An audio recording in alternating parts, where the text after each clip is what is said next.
దేవుని సంగమా, దేవుని బిడ్డలారా, మీరు చాలా జాగ్రత్తగా వినాలి ఈ మాటలు. ఎందుకోసం అంటే దేవుడు తన పిల్లలని ఎప్పుడు ఆయన మనము ఆయన మాట వింటే దేవుని బిడ్డలారా ఎప్పుడు మనని ఒక ఫలభరితముగా ఉంచుతాడండి. దేవునికి మహిమ కలుగును గాక. హల్లెలూయా.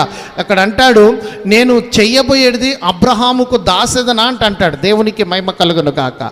దేవుడు ఏదన్నా మనకు ఒక పని చెప్పిండు అంటే, అయ్యా ఏదన్నా మనకు ఒక బాధ్యత చెప్పిండు అంటే, దేవుడు మనతోటి మాట్లాడిండు అంటే మనము దాన్ని ఎప్పుడు పక్కకు అనేది పెట్టకూడదండి. దేవునికి మహిమ కలుగును గాక. ఎప్పుడైతే మనము పక్కకు పెట్టడం అనేది స్టార్ట్ అవుతుందో దేవుని బిడ్డలారా, దేవుని సంగమా, కొన్ని క్షణాలు నిమ్మలంగా ఉంటుంది కావచ్చు. అది ఒక రోజు కావచ్చు, 2 రోజులు కావచ్చు, 1 నెల కావచ్చు, సంవత్సరం కావచ్చు, నిమ్మలంగా ఉంటుంది. కానీ తర్వాత మాత్రమైతే దేవుని బిడ్డలారా ఒక భయంకరమైన పరిస్థితి అనేది ఎదురవుతుందండి. కొంతమంది చాలా ప్రార్థన చేస్తారండి, చాలా గంటలు ప్రార్థన చేస్తారు. కానీ ఎప్పుడో వారు దేవుడు చెప్పిన మాటలని ఎప్పుడో పక్కకి పెట్టేశారు. దేవుని బిడ్డలారా, ఎప్పుడో తన దర్శనము పక్కకెట్టేశారు, తన పిలుపుని పక్కకెట్టేశారు, తనకిచ్చిన మంచి కృపని పక్కకెట్టేసి, అయ్యా నా పరిస్థితి ఏంటయ్యా, అయ్యా నా పరిస్థితి ఏంటిదంటేనని ఉపవాసాలు ఉండి ఎన్నో రోజులు, ఎన్నో గంటలు, రాత్రులు ప్రార్థన చేస్తూనే ఉంటారు. దేవుని బిడ్డలారా, దేవుని సంగమా, వీరుసువ ప్రార్థన చేస్తున్నారండి. ఎవరు?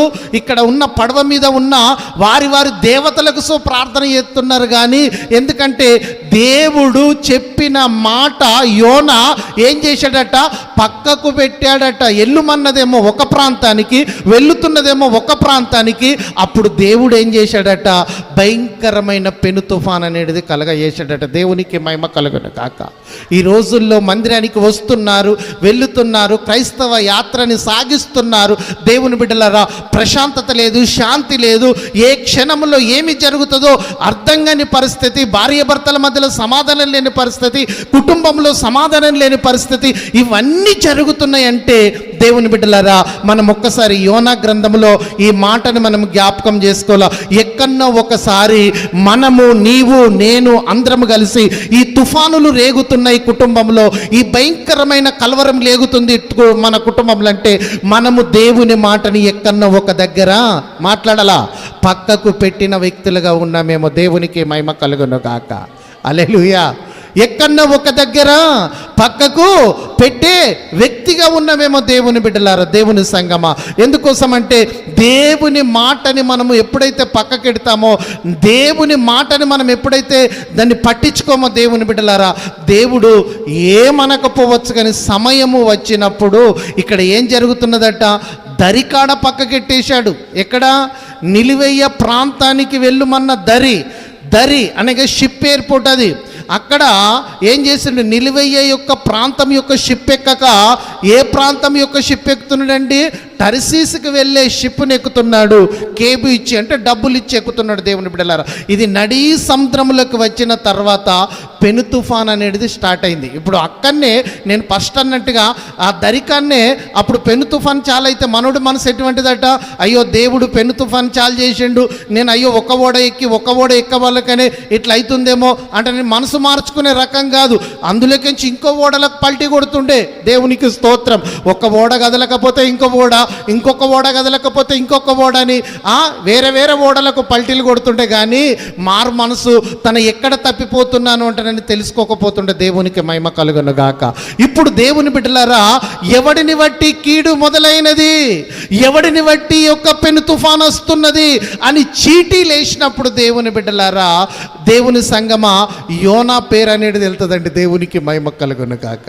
అయ్యా ఎవరిని బట్టి కాదు, నన్ను బట్టే మీ సరుకులన్నీ నీళ్ళలో పడ్డాయి, నన్ను బట్టే ఈ పెను తుఫాన్ అనేది చాలైంది, నన్ను బట్టే ఈ యొక్క పడవ కంట్రోల్ అయితే లేదు, నేనే భూమి ఆకాశములకు సృష్టికర్త అయిన దేవుడికి అయ్యా నేను ఆయన మాట వినలేకపోయినానేమో అంటానని దేవుని బిడ్డలారా, ఆయన ఏం చేస్తున్నాడట, తన నిజాన్ని ఒప్పుకుంటున్నాడండి. దేవునికి మహిమ కలుగును గాక. హల్లెలూయా.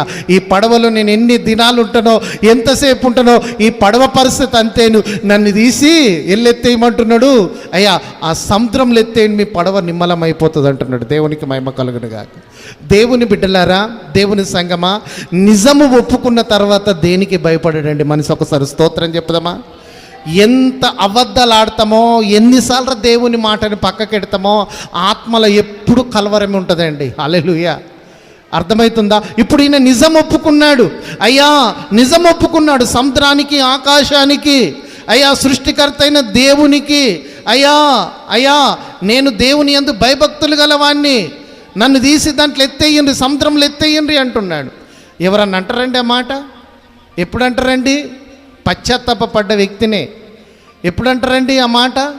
పశ్చాత్తాపడ్డ వ్యక్తి. నేను దేవుని మాటనే పక్కకెట్టాను, నాకు ఈ జీవితం ఎందుకు, ఈ ప్రాణం ఎందుకు అంటారని తన ప్రాణం మీద విసుగు పొందిన వాడే ఆ మాట అంటాడు. దేవుని బిడ్డలారా, అయ్యా నేను నన్ను చంపేయండి, మీరు ఇట్లా అట్లా అంటానని శరీర సంబంధమైన ఆలోచన, దేవుని మాటని అట్లనే పక్కకెట్టేసిన వ్యక్తి ఎవ్వరు సువా మాట అన్నారు. దేవుని బిడ్డలారా, దేవునికి స్తోత్రం కలుగును గాక. హల్లెలూయా. నిజంగా నేను ఏదో నిమ్మలంగా టర్సిస్కి వెళ్తాను అనుకున్నాను, కానీ ఈ నడి సంటలకి వచ్చినాక నన్ను బట్టి సరుకులన్నీ వేయినాయి కింద నీళ్ళల్లా. మరి ఇంకా పడవ కంట్రోల్ అవుతలేదు. ఎంత ఘోరమని ఆ మాట నిజం చెప్పే వరకు నన్ను బట్టే ఈ కీడు సంభవించినది అన్నప్పుడు వాళ్ళు వెంటనే తీసి ఎత్తేయలేరు. దేవుని బిడ్డలారా, వాళ్ళు ఏం చేస్తున్నారట, ఆ పడవని దరికి లాగేటట్టుగా ప్రయత్నం చేస్తున్నారట. దేవునికి మహిమ కలుగును గాక. ఆ పడవని, ఎందుకంటే భూమి ఆకాశములకు సృష్టికర్త అయిన దేవుని యందు భయభక్తులు కలిగిన వాడు ఇటువంటి వ్యక్తి నిజాలు చెప్పిండు కదా, ఇటువంటి వ్యక్తిని మనం నీళ్ళల్లో ఎత్తేస్తే దేవుని కోపం ఇట్లా మన మీదకి రాయికంటనని, అరుకులు కరవైపోయినాయి కానీ ఈయన అట్లా ఎత్తేయకూడదంటనని ఆ పడవని దరికి లాగడానికి కంట్రోల్ చేస్తున్నాడు. కానీ మనోడు దరికి లాగితే ఇంకో దరికి దుంకిపోయి ఇంకో దేశం వెళ్ళిపోయేటోడు. దేవునికి స్తోత్రం కలుగును కాక. దేవుని బిడ్డలారా, ఆపతున్నంతసేపు ఒక మాట మాట్లాడతాం మనము, ఆపదీరిన తర్వాత ఊసరి వెళ్ళి లెక్క రంగు. ఆమెన్. హల్లెలూయా. ఆపతున్నా ఆపత లేకపోయినా దేవుడు ఏదన్నా మాట చెప్పిండు అంటే, దేవుని బిడ్డలారా, అయ్యా మన ప్రాణము శరీరంలో నుంచి వెళ్ళిపోయేదాకా ఆ మాటను అనేది మనం గట్టిగా పట్టుకోవాలి. ఒకసారి గట్టిగా స్తోత్రం చెప్పుదామా? హల్లెలూయా.